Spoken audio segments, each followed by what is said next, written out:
Welcome to this clip covering the new Microsoft Word 2007 environment, which is designed to more closely reflect the way we generally work with our software applications. Now, this clip will get you up to speed quickly, so let's begin the tour. The Microsoft Office button appears here in the upper left corner of the screen. The Office button replaces the familiar File menu from previous versions of Word, and it's where we'll find commands related to managing Word and our Word documents.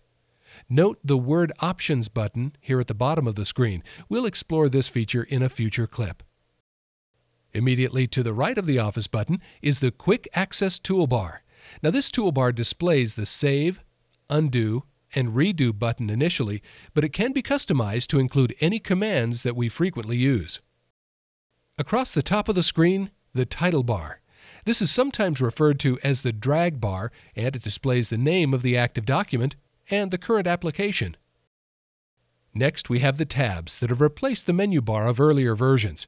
Now, when clicking on a tab, the ribbon changes, providing us with a set of relevant commands. The Home tab is active by default. The greatest noticeable change in the environment is the ribbon.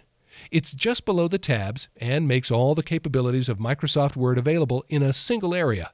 Now, this region is dynamic, meaning it'll change depending on the specific task we're performing.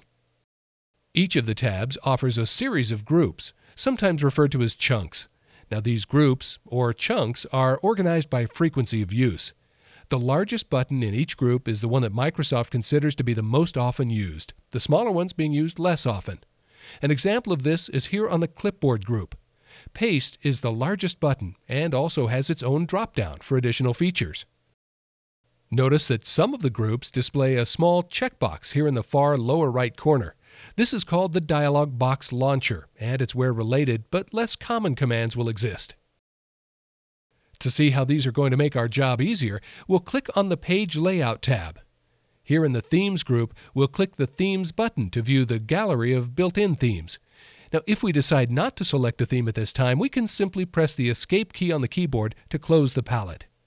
We'll discuss themes at greater depth in a later clip. And now the status bar, which has again been located here at the bottom of the screen, but it too has had a facelift. At the far right, there's a view bar, allowing us to quickly adjust the current view, and then a slider to control the screen magnification.